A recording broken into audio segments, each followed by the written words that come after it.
I'm Haley B. Miller, and this is Ohio Politics Explained, a podcast where you give us 15 minutes and we give you all the news you need to sound smart and impress your friends.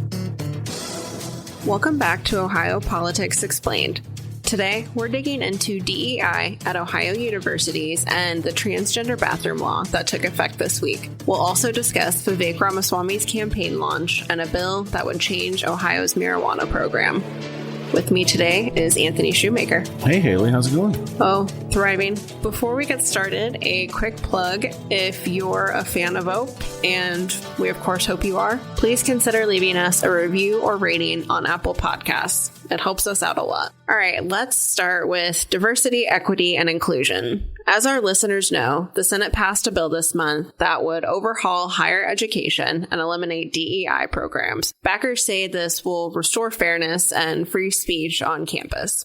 Our colleagues Jesse and Sheridan had a really good story this week looking at these initiatives, which are, in terms of finances, are a drop in the bucket in the school's overall budget. What are some examples of what these programs do? Yeah, I mean, it's interesting how much attention that these programs are getting, despite being a very small fraction of budgets. But they're getting all the attention. All the attention is really focused on race. But these DEI programs do a lot more than that. I mean, they're involved with compliance with the Americans with Disabilities Act and Title IX, and helping Appalachian students go to college, and students with first-generation college students. And, you know, it really goes beyond kind of what gets reported in the national media and what's getting all the attention. Right. And I know there are a lot of veterans programs, too. They pointed out one thing at the University of Cincinnati that I thought was interesting. It helps women negotiate salaries, which, as we know, women tend to be paid less at work. So yes. I thought that was an interesting and very relevant program. But yeah,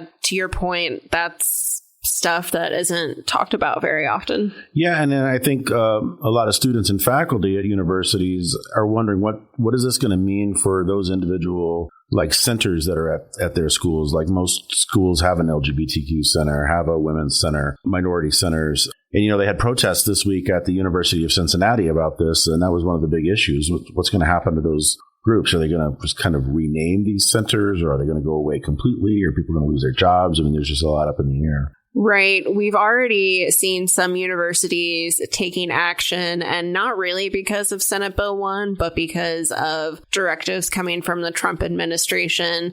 University of Cincinnati is getting rid of DEI programs, which prompted those protests that you talked about. And OSU just announced that they're making some changes and eliminating some of their programs as well. Yeah. And all this has happened before. You know, Senate Bill 1 hasn't, the House hasn't taken it up yet. There's not a law requiring any of this yet. And that's one of the things is some people are wondering why universities are taking these actions so quickly.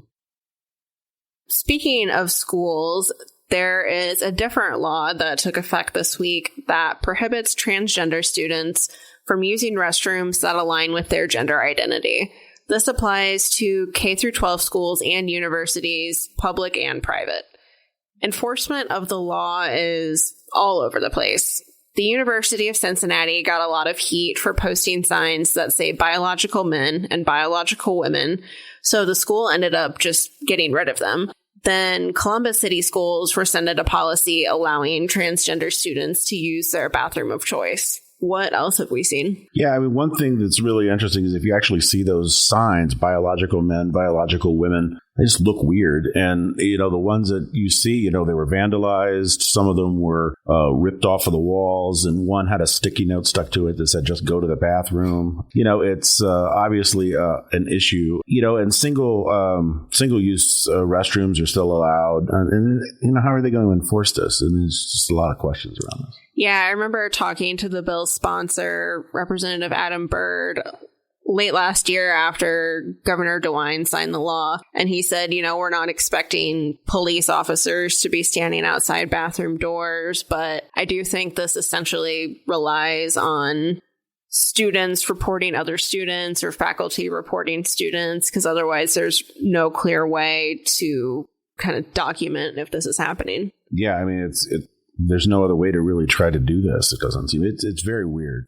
And we've seen some schools just say they're not really going to change much. OSU said that they feel like they're already in compliance with the law. Some school districts in central Ohio said they were going to change some signs, like not to the extreme that UC did, but I think there were a couple districts that were getting rid of signs that said gender neutral and just changing those to like single use or something. Yeah, and like at Ohio State, for example, they already have more than 400 single occupancy restrooms on campus. So, I mean, they're not really at this point planning to do anything different. Our third topic today is Vivek Ramaswamy. He finally announced his bid for governor this week and will run for the chance to replace term-limited Governor Mike DeWine. The first step is the GOP primary, where he will face Attorney General Dave Yost. But he got an early leg up this week when Trump endorsed him just hours after launching his campaign. Yeah, the Trump endorsement came very fast. I mean, they didn't wait to bring this out closer to the election, which is over a year away.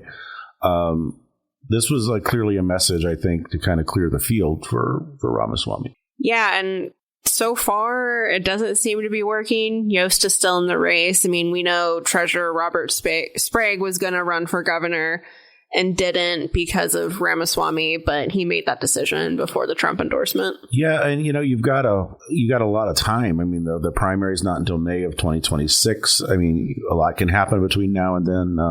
As we've seen in the national news, President Trump can love you one day and not like you the next. So who knows what could happen before Election Day. What were some of the things we heard from Ramaswamy at his events in terms of policy platform, what he would do if he were governor? Well, I think the big thing that has everybody just kind of like, okay, how is that going to work? Is he called for completely doing away with income taxes and property taxes in Ohio. And then, those are obviously major sources of revenue. There's always been a push from lawmakers to lower the income tax and possibly do away with it someday. But to do away with both that's a pretty bold statement. Yeah, I thought that was interesting. He also talked a lot about education. He wants to bring back the presidential fitness exam that Obama got rid of a while back. He thinks that teachers should be paid based on merit. And, I think there's also going to be some mutual interests between, Ramaswamy and the legislature in terms of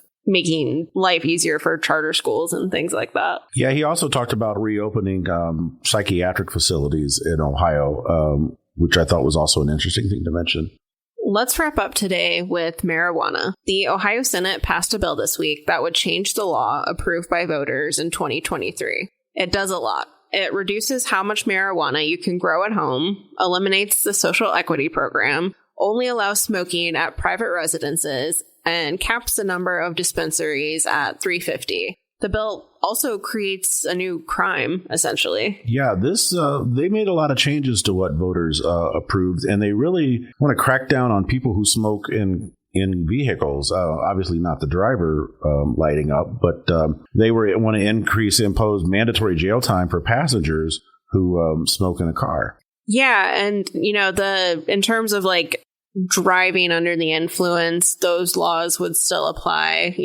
It's illegal to drive while high now. It would still be illegal to drive while high. But these penalties on the passenger are brand new and pretty intense. I mean, I looked up the law for open container for alcohol, if you have a beer open in the car or something, and that's only a minor misdemeanor. Right. Well, and technically, you're if you have a open container of alcohol, you're supposed to keep it in your trunk, and that's one of the other things they've talked about here. What they voted on here was, if you go and buy your marijuana at the dispensary, they want you to put it in the trunk of your car. Yeah, it'll be interesting to see what happens in the House. That is where this bill will be heading next. But House Speaker Matt Huffman said this week that they will have their own marijuana bill. And I'm curious how much alignment there's going to be. We've seen reservations among Republicans and Democrats in the House about changing the marijuana law too much. One of those people was former House Speaker Jason Stevens, and he's not in a position of authority anymore, but there are definitely still Republicans, I think, who don't want to make massive changes, especially because at this point we're 6 months into sales. Yeah, but one thing to remember about the law when it passed was it actually passed in a lot of Trump counties, a lot of red counties in the state, including in southern and southeastern Ohio, down where Stevens district is. The marijuana vote was there was a lot of support for it in those areas. Yeah, for sure. I think like 30 Trump counties voted for the marijuana issue, something like that. It was substantial. It's always had a lot of bipartisan support. It's not really one of those issues anymore, at least among normal people, not politicians, where there's a huge partisan divide. Yeah, maybe that's a way to get both sides to come together, is just pass a joint around and have them work things out. And one more thing before you go. My favorite proposed constitutional amendment is back. A House committee held the first hearing this week for HJR 1, which would establish the right to hunt and fish in Ohio. If lawmakers approve the resolution, it would go on the ballot for voters to consider.